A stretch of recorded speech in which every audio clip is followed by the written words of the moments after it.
restituirei os anos que foram consumidos pelo gafanhoto migrador, pelo destruidor, pelo cortador, o meu grande exército que enviei contra vós. Comereis abundantemente e vos fartareis, e louvareis o nome do Senhor vosso Deus, que se ouve maravilhosamente convosco. E o meu povo jamais será envergonhado. E sabereis que eu estou no meio de Israel, e que eu sou o Senhor vosso Deus, e não há outro. E o meu povo jamais será envergonhado. Deus, ele fala isso 2 vezes. E acontecerá depois, que derramarei o meu espírito sobre toda a carne. Vossos filhos e vossas filhas profetizarão, vossos velhos sonharão e vossos jovens terão visões. Até sobre os servos e sobre as servas derramarei o meu espírito naqueles dias. Mostrarei prodígios no céu e na terra, sangue, fogo e colunas de fumaça. O sol se converterá em trevas e a lua em sangue, antes que venha o grande e terrível dia do Senhor. E acontecerá que todo aquele que invocar o nome do Senhor será salvo. Porque no monte Sião e em Jerusalém estarão os que forem salvos, como o Senhor prometeu, e entre os sobreviventes aquele que o Senhor chamar. Amém? Feche os olhos, vamos fazer uma oração. Aleluia, Jesus. Pai Santo, nós queremos te pedir nessa noite que o Senhor nos visite aqui dentro da tua casa. E que o Senhor também nos visite nos nossos lares, para aqueles que estão nos assistindo. Espírito Santo de Deus, nós repreendemos, ó Deus, qualquer distração, qualquer coisa que venha tirar o foco da tua palavra em nossos corações nessa noite. E eu peço, ó Deus, eu peço pela minha vida, que o Senhor me dê graça para trazer essa mensagem com entendimento, com sabedoria, com aquilo que o Senhor, ó Deus, quer trazer ao coração dos teus filhos, no nome de Jesus. Amém. Glória a Deus. Irmão, você que está aí na sua casa, eu peço para você se ajeitar, porque Deus, ele tem uma palavra forte, poderosa ao seu coração. Irmãos, o tema da nossa mensagem é: precisamos de um avivamento. A gente vai começar uma série de 2 mensagens. Eu nem sei se 2 mensagens a gente pode chamar de uma série, mas são 2 mensagens que a gente vai tratar de avivamento. Hoje é ensino. Hoje a gente vai estabelecer as bases e a gente vai entender algumas coisas que nós precisamos entender a respeito do avivamento. E aí na quarta-feira que vem a coisa vai ser mais prática. A giripoca vai piar. Então você que está aqui hoje, se eu fosse você, já colocava o nome para quarta-feira que vem, que vai ser bom demais. Amém? Irmãos, é interessante que existe uma urgência de avivamento. Na igreja e igreja brasileira, nosso meio, nós precisamos urgentemente de um avivamento. Irmãos, se nós não tivermos um avivamento nos próximos anos, a igreja brasileira vai virar qualquer coisa assim, muito gospel e pouco cristã. A igreja evangélica, ela logo vai se tornar maioria no país. Só que é engraçado, porque a situação do país não muda. A corrupção não acaba, a prostituição não acaba, os divórcios não diminuem. A igreja cresce numericamente, mas os frutos, eles continuam ruins. Isso quer dizer que esse crescimento da igreja, ele é um crescimento que ele não é crescimento, é um inchaço. A gente olha assim, irmãos, templos cheios, mas a gente não vê a igreja impactando as pessoas. Então precisamos urgentemente de um avivamento. Vocês percebem que Deus, ele de repente esvazia as igrejas? Isso é forte. De repente sucede uma pandemia. A gente não ouve falar mais de congresso, né? Aqueles congressos assim lotados. Um monte de pregador, um monte de cantor. Porque isso não é avivamento, não é isso que Deus ele quer. A gente vê os crentes em seus lares tendo que buscar a face de Deus. Se nós não passarmos nos próximos anos, se nós não recebermos de Deus esse avivamento, a coisa vai ficar feia. Quem está esfriando vai esfriar mais ainda. A apostasia dos últimos tempos é uma profecia bíblica e eu vejo acontecendo no nosso meio. Irmãos, é interessante que o texto que eu li de Joel é uma promessa. Deus está falando que vai restituir os anos que foram consumidos, que as nossas eiras vão se encher de trigo, nossos lagares de azeite e vinho novo, que os anos que foram ruins, e depois vem com a promessa, ele fecha com a promessa do derramamento do Espírito Santo. E depois fecha ainda mais fechado com o dia do Senhor. Então é promessa atrás de promessa, é bênção atrás de bênção. Mas se nós olharmos para o capítulo 2 de Joel, o contexto não é esse. O contexto é de miséria. Tem uma briga, pastor Ricardo. Eu não consegui achar o exato momento do ministério de Joel. Tem uns caras que falam, ele pega ali finalzinho do exílio. Tem outros que dizem que ele estava ali no período do rei Joás. Eu fico mais com essa vertente,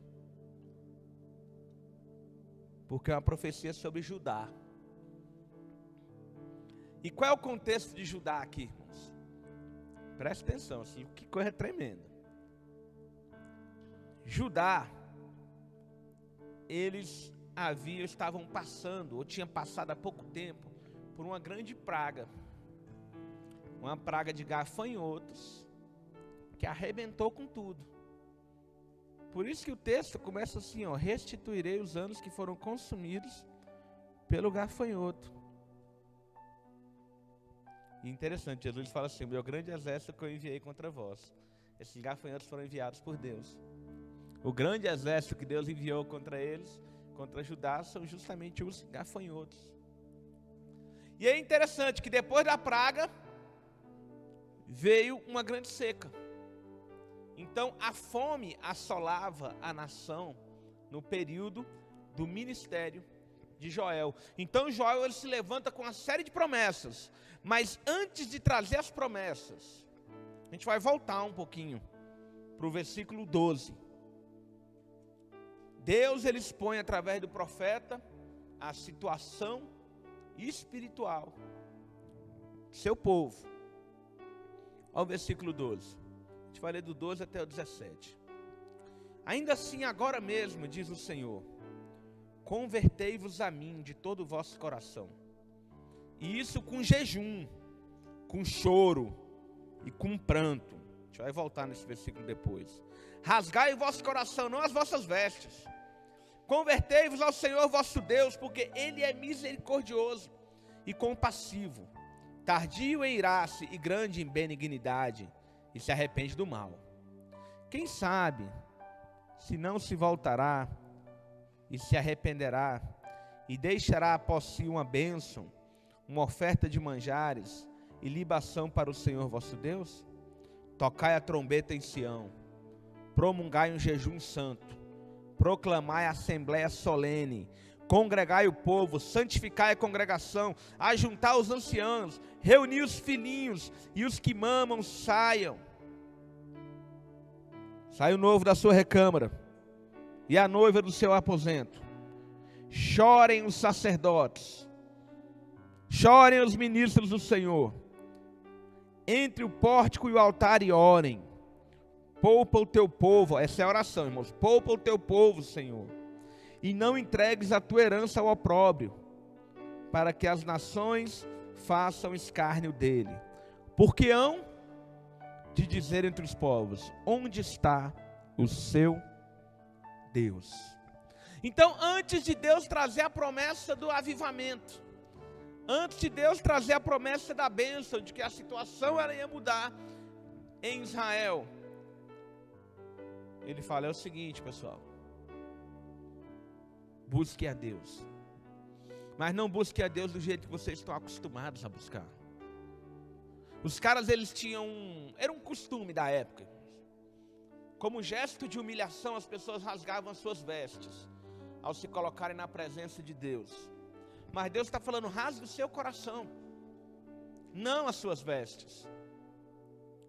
Ao rasgar as vestes, as pessoas estão vendo que você está se humilhando. Mas será que está mesmo?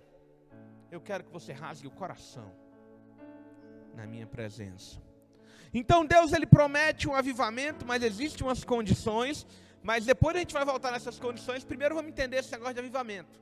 O que é avivamento? Primeiro, o que não é avivamento? E às vezes a gente acha que é. Avivamento não é uma campanha de evangelização. Às vezes a gente faz uma campanha de evangelismo, é avivamento. Não, o evangelismo, irmãos, ele é uma consequência do avivamento. Uma igreja avivada, ela prega o evangelho naturalmente. É só você ler o livro de Atos. Uma igreja avivada, ela prega. Então, campanha nenhuma é avivamento. Evangelização é consequência de avivamento. Por mais que a campanha tenha nome, sei lá, campanha do avivamento, sei lá de onde, não é. Amém? Outra coisa, avivamento não é um programa agendado para uma igreja. Vamos fazer um congresso de avivamento. Até pode ter esse nome, mas não é. Quem marca avivamento não é a igreja. Quem agenda o avivamento nos céus é o nosso Deus. A igreja busca o avivamento, é diferente. Mas quem traz é Deus, certo? Então não tem essa, não tem evento, marcar um evento e lá vai ter um grande avivamento. Não é assim. A gente até pode orar para isso acontecer, a gente pode desejar que isso aconteça, mas não é assim. Amém? Avivamento também não é uma mudança doutrinária. Ele até pode gerar uma mudança doutrinária se a minha doutrina não for correta, mas ele não é. Uma outra coisa interessante, avivamento não é uma mudança litúrgica. É porque a forma que a gente faz o culto aqui não é legal. A gente precisa dar mais espaço para oração. Isso é mudança litúrgica, irmãos. Isso não é avivamento. O avivamento, ele pode gerar essas coisas, mas ele não é. E uma outra coisa que não é avivamento, e presta atenção, avivamento não é uma ênfase carismática unilateral. Como assim? Vamos supor que aqui ao final da reunião a gente comece a orar, e aí de repente o irmão cai para um lado, o outro rodopia para o outro, e aí a gente começa a ter umas manifestações aqui, e aí a gente pensa assim, está tendo um avivamento. Irmãos, não é suficiente para eu falar que está tendo um avivamento. Se eu saio da igreja depois do culto e eu não vou impactar nada lá fora, não é avivamento. Foi uma experiência, foi um negócio aí que às vezes tem alguns que até fingem, outros é legítimo, mas se não gera mudança, não é avivamento. Então avivamento não é nada disso. Então o que é avivamento? Vamos lá. Irmãos, lá no Antigo Testamento, ele vem da palavra do hebraico avivar, que significa manter vivo. Como assim manter vivo, pastor? Por 5 vezes no livro de Levítico, Deus, ele ordena que o sacerdote mantenha a chama do altar acesa. Irmãos, aquela chama daquele altar é a coisa mais tremenda, que às vezes a gente está lendo e a gente nem percebe. A gente lê assim, às vezes o Pentateuco de tão má vontade, que a gente nem percebe a glória ali. Aquela chama no altar, ela vinha do céu, irmãos. Quem jogava aquele fogo era Deus. É por isso que Nadab e Abiú fala que eles oferecem fogo estranho, porque eles trouxeram um fogo que não era o fogo de Deus. Aí tem um monte de polêmica, fala que os caras estavam bêbados, que não sei o quê, mas pode até ser, mas o fogo estranho é porque era um fogo que não era o fogo de Deus. E os caras morreram. por causa disso. Esse fogo de Deus veio e os consumiu. E eles morreram. Então o fogo que acendia o altar, ele vinha do céu. Mas ao sacerdote cabia a responsabilidade de manter aquele fogo aceso. E manter o fogo aceso, irmão, dá trabalho. Porque manter o fogo aceso, você tem que ter lenha. Você tem que buscar lenha. Talvez você tenha que cortar lenha. Você tem que vigiar. Fogo ali e tal, está apagando, mais lenha. Não, agora está beleza, mas daqui a pouco eu tenho que estar de olho, porque se estiver apagando mais lenha. Então, manter o fogo aceso requer trabalho. Manter o fogo aceso requer vigilância. E cabia ao sacerdote, aqueles homens que faziam a ligação entre Deus e os homens. Homens e Deus, melhor falando. Entre Deus e os homens era o profeta. Entre os homens e Deus, cabia a ele deixar a chama do altar sempre acesa. Então, avivamento, quando aparece lá no Velho Testamento, é sempre nesse sentido: manter aceso, manter vivo.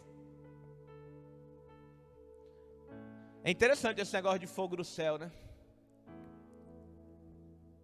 Os anos se passam, Israel está em frangalhos. E aí vem o Elias e faz um desafio com o pessoal. E ele fala: vocês oram ao Deus de vocês, e eu oro ao meu Deus. Aquele que derramar fogo do céu é Deus. Porque o fogo que é fogo mesmo, irmão, o fogo, ele tem que vir do alto. Então Elias fala: aquele que derramar fogo do céu, nem eu e nem vocês vamos tacar fogo no altar. Aquele que jogar fogo do céu, esse é o verdadeiro Deus. Porque o verdadeiro fogo, ele vem do céu. Irmãos, no Novo Testamento, na verdade existem alguns termos que remetem a avivamento. A gente tem 4 termos aqui. Não vou falar esses termos, não. São 4 termos no grego que remetem ao avivamento. Mas o sentido de avivamento no Novo Testamento não é manter aceso, mas é acender a chama que se apaga aos poucos. É trazer de volta, é acender de novo, é reavivar. Tem um texto que Paulo ele fala disso, vamos dar uma olhada? 2 Timóteo. E aí eu vou fazer uma ligação com a semana passada, irmãos, presta atenção, pra você não viajar.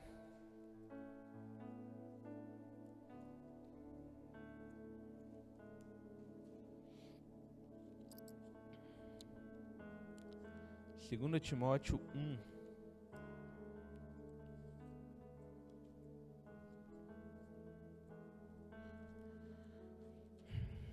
Calma, 2 Timóteo 1 está aqui, o versículo é o 6. 2 Timóteo 1, 6. Ao apóstolo Paulo falando com seu filho Timóteo: por essa razão, pois te admoesto, que reavives, o dom de Deus que há em ti, pela imposição das minhas mãos. O que Paulo está falando para Timóteo? Paulo está falando assim: teve uma vez que eu impus as mãos sobre você, e você foi cheio. Eu lembro, Timóteo, daquele dia. Então tem um fogo aí dentro, Timóteo. Só que me parece, irmãos, que esse fogo de Timóteo, ele estava mais ou menos. Tanto é que Paulo, ele fala assim, presta atenção. Olha o link que eu vou fazer. Presta atenção. Ele fala assim, em outra oportunidade: Deus não nos deu espírito de timidez, mas de ousadia, moderação e poder. Domingo passado, eu me lembro que eu estava indo ali no enterro do pai do Fabrício. E aí o culto começou, eu estava em casa ainda. Quando começou a mensagem, eu estava sozinho no carro, então dava para fazer isso. Coloquei ali o celular e fui ouvindo. E dirigindo e ouvindo. E aí o pastor, ele falava sobre a igreja primitiva. Olha que tremendo. Onde a igreja primitiva, ele fala que por 3 vezes o termo ousadia. A ousadia com que Pedro e João falavam, lembram disso? Amém? A ousadia que Pedro e João falavam, a ousadia com que Paulo pregava naquela prisão domiciliar. E ele ainda remeteu ao texto de Atos 1:8. E recebereis o poder, esse poder no sentido de que vocês serão ousados. Serão usados e serão ousados ao descer sobre vós o Espírito Santo. Olha que coisa linda, irmãos. Aí o apóstolo Paulo chega em Timóteo e fala: Timóteo, o Espírito não é esse não, cara. O time dele, não, Timóteo. E em 2 Timóteo ele fala: reaviva, cara. O fogo está aí dentro. Reacende essa chama que está aí, que foi dada pela imposição das minhas mãos. Então avivamento, irmãos, é trazer o fogo de volta. É acender de novo. É despertar. De repente a lenha já está seca, está até molhada. Mas quando Deus ele quer reavivar, o fogo ele vem de volta, irmãos. Aleluia. Irmãos, quando é que o avivamento ele se faz necessário? Primeiro, quando há grande apostasia. Irmãos, para que mais gente desviando da fé do que durante essa pandemia? Crente que a única coisa que ligava ele a Jesus era de repente o ministério que ele tinha na igreja. E as pessoas começam a se afastar. Então quando há uma grande apostasia, muitas pessoas se esfriando, se desviando, negando a cruz de Cristo, faz-se necessário um avivamento. Um outro ponto, quando dentro da igreja há grande frieza e indiferença. Quando um período de louvor como esse, já não, sabe, já não mexe mais. É um período.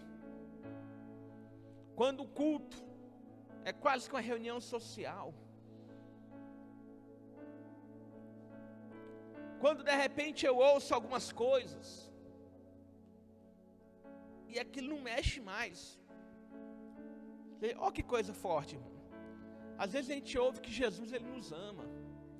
Essa é a verdade mais linda, a verdade mais extraordinária do universo, a verdade que mudou a nossa história.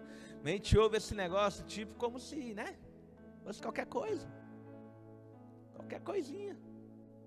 Como se estivesse ouvindo, sei lá, vendo um filme, ou assistindo um futebol, qualquer coisa. A gente ouve a palavra viva que sai daqui desse livro. E assim, não tem um poder mais de mexer com a minha estrutura. Então, quando eu vivo uma frieza, quando eu vivo uma indiferença, aqui tem alguns locais vazios. Irmão, reabriu a igreja no Brasil. Irmão, era para ter briga, era para ter senha, era para ter, vamos fazer um culto quarta-feira 7 horas e vamos ver se dá para a gente fazer um mais cedo ou mais tarde, porque eu quero. Mas não, porque o contexto que a gente vive hoje não é um contexto de corações sedentos, mas é um contexto de frieza, é um contexto de indiferença, onde eu estou satisfeito de repente de assistir um culto pela TV. Irmão, assistir o culto pela TV é melhor do que nada, mas nunca vai ser a mesma coisa. Tem como. Domingo à noite eu estava lá em casa com o Davi, minha esposa veio. Daí eu falei, eu vou cultuar o Senhor. Aí começou o louvor e tal, cantando, adorando. As lágrimas começaram a escorrer. Aí daqui a pouco veio o Davi puxar minha mão, brincar. Aí quebrou, tive que voltar depois. Não é a mesma coisa. Agora na igreja não, tu engata uma quinta e vai embora. Então nunca vai ser a mesma coisa. Nunca é igual. Às vezes eu coloco uma palavra lá no YouTube e tal para assistir, porque eu gosto. Mas é muito mais para fim de aprendizado, de ensinamento, do que qualquer coisa. Porque às vezes eu estou ouvindo aquela palavra, tem vezes que eu estou no quarto e tal, aí eu pego, anoto as coisas que eu acho interessante. Mas outras vezes não, eu estou aqui no quarto, eu estou assistindo na sala e tal. Minha esposa vem, fala comigo, eu falo, continuo assistindo. Então, nunca é a mesma coisa. Não vai ser. É por isso que antes de começar a mensagem eu falei com você que está em casa. Se ajeita aí. Para tentar ficar um pouco mais parecido com os irmãos que estão aqui. Porque não é a mesma coisa. Mas a gente se dá por satisfeito. Cuidado. Isso pode ser sinal de frieza. Isso pode ser sinal de indiferença. Não quero te acusar porque eu não conheço o íntimo. Mas que pode ser sinal dessas coisas? Pode. Eu sei que tem uns irmãos, irmão pastor Evaldo chora. Tem irmão que não pode, tá doido. Porque não pode. E tem uns que pode e fica de migué. Então, irmãos, isso é frieza. Isso é indiferença para aquilo que Deus ele quer fazer em nossas vidas. E quando essas coisas acontecem, e aqui, irmão, nosso tempo está acontecendo tudo ao mesmo tempo. Apostasia parte 1, frieza parte da igreja, faz-se necessário um avivamento. E tem um outro ponto, e esse é o meu predileto. É necessário avivamento sempre que Deus ele quer salvar uma multidão de pessoas. Irmão, Deus ele quer salvar. Antes do arrebatamento, Deus ele quer fazer uma pescaria assim com a rede. Uma rede gigantesca assim, sai pegando todo mundo para trazer o avivamento e as pessoas, o máximo de pessoas possíveis, subirem. É por isso que tem um monte de cara falando que vem um grande avivamento antes do arrebatamento, porque Jesus, ele quer salvar. Então, irmãos, se você olhar para o tempo que se chama hoje, a gente tem os três pré-requisitos acontecendo ao mesmo tempo. Deus ele quer salvar, amém ou não? Amém. Mas ao mesmo tempo nós temos uma apostasia. E o apóstata, irmãos, eu não garanto que ele vai ser salvo, não. Eu não garanto que ele vai fazer parte dessa colheita, não. Tem até uns teólogos que afirmam que o anticristo, ele é um crente desviado. Porque para trazer a unidade às religiões, ele tem que conhecer. Então, o apóstata não garante nada. Então, fica firme. Fica firme aí na casa de Deus. Porque Deus, ele quer salvar e ele vai querer usar a sua igreja. Aqueles que estão na casa do Senhor para trazer essa grande salvação. Irmão, na quarta-feira que vem, a gente vai falar sobre o povo que Deus quer usar, o tipo de pessoas que existem, quem são os avivalistas, a gente vai ver essas coisas. Hoje a gente tem mais um ponto. Aí a gente vai ver o que acontece quando o avivamento chega, a gente vai ver como ele chega. Agora a gente vai ver como o avivamento chega. Irmãos, Deus ele chega, Deus ele quer trazer avivamento para Israel. Então ele fala assim, convertei-vos a mim de todo o vosso coração. Isso com jejum, com choro e com pranto. Irmãos, como é que chega avivamento? O avivamento vai vir quando a igreja do Senhor começar a orar. Irmãos, é orar mesmo. É orar mais do que o normal. É orar mais do que de costume. Pastor, durante essa pandemia, eu estou tendo vida de oração. Que bom, irmãos. Mas o avivamento vem quando a igreja começa a orar mais do que normal. Começa a buscar. Um outro sinal de avivamento, irmãos, é quando a igreja ela passa a sentir um grandioso arrependimento. Sabe? Quando o pecado machucava. E aí de repente, com o passar dos anos, o pecado ele passou a ser uma coisa assim, que eu entro na presença de Deus, aí Deus perdoe e tal. E já eu mudo de assunto. Ele não machuca mais. Ele não me leva mais a sofrer. O apóstolo Paulo em 2 Coríntios, ele fala que a tristeza, segundo Deus, me leva ao arrependimento. E é interessante, irmãos. Ele fala isso em 2 Coríntios. Paulo ele escreveu a carta de 2 aos Coríntios por causa da primeira carta. Uai, pastor, que óbvio. Eu sei, mas presta atenção. Na primeira carta, Paulo ele vem de voadora. Paulo ele bate naquela igreja. Também é ceder e ele não percebe. Porque tem muito disso. Eu não sei se você já aconteceu com você esse tipo de coisa. Mas ele começa a profetizar. Ele não percebe isso, mas ele começa a profetizar.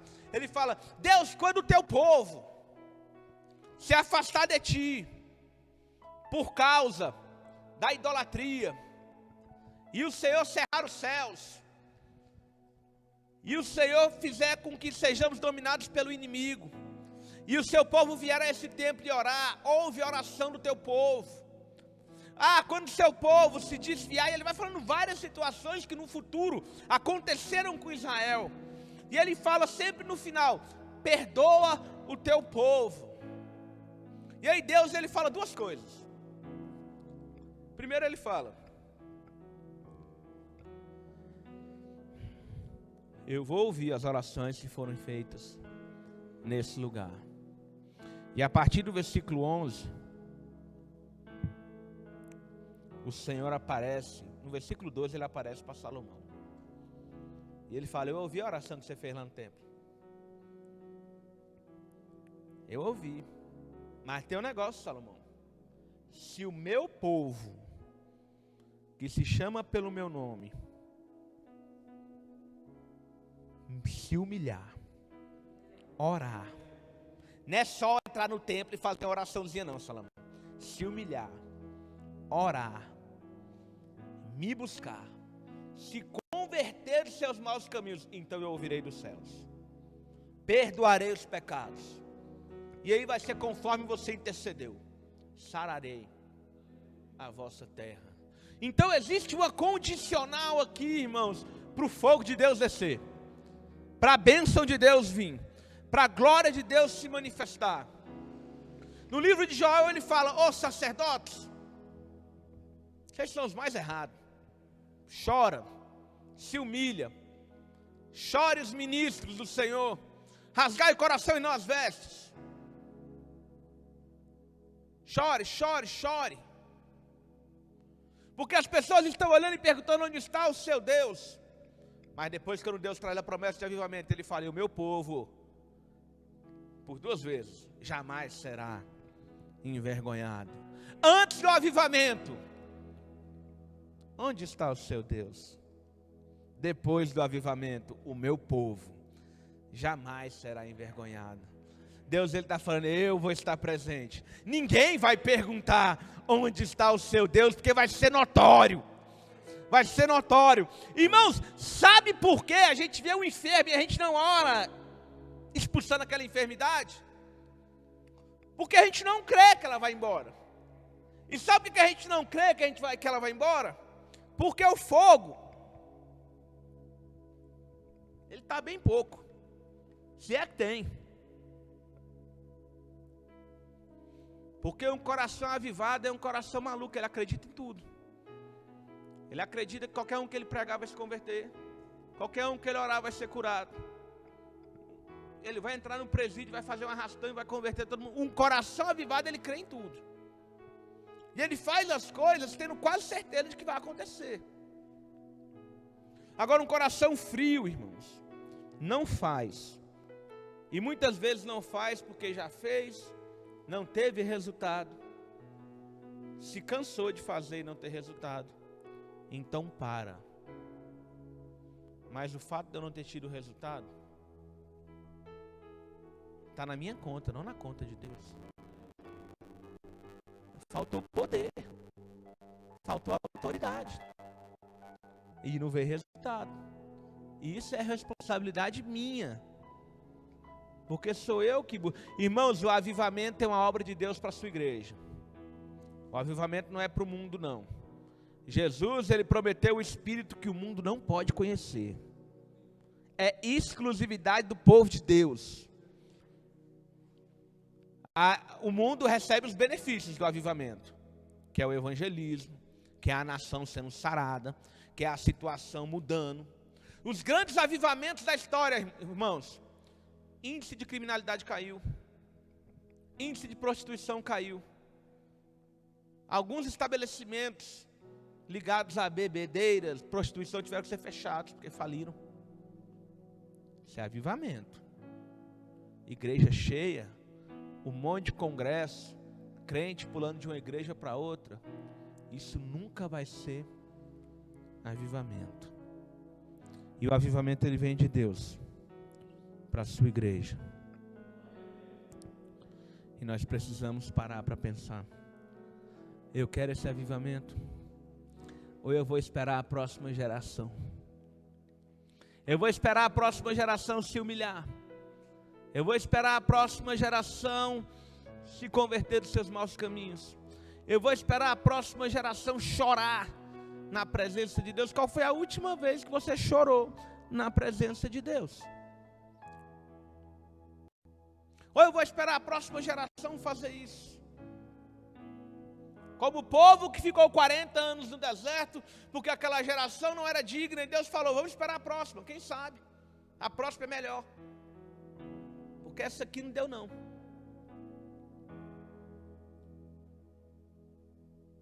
Eu quero te convidar a ficar de pé. Quando eu falei, como eu falei, hoje a gente está estabelecendo as bases para o avivamento. Quarta-feira que vem a gente continua.